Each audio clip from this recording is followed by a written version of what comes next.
লক্ষ্মীপুরের রায়পুরের উত্তর চরবংশী ইউনিয়নের ৯ নম্বর ওয়ার্ডের বিএনপির সাধারণ সম্পাদক ইউসুফ আলী বুরুরারি আত্মহত্যা করেছেন।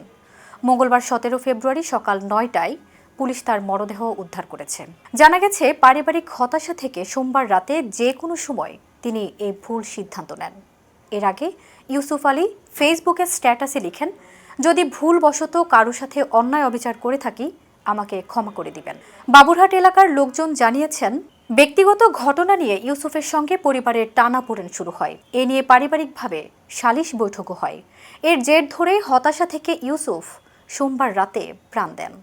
উত্তর চরবংশী ইউনিয়ন বিএনপির সাংগঠনিক সম্পাদক কবির সরকার বলেন, খবর পেয়ে আমিও তার বাড়িতে দেখতে এসেছি। কয়েকদিন ধরে ইউসুফ সবার সঙ্গে অসংলগ্ন আচরণ করছে। গতরাতে একটি ছুরি নিয়ে পরিবারের সদস্যদের ঘর থেকে বের করে দিয়ে তিনি এই ঘটনা ঘটান।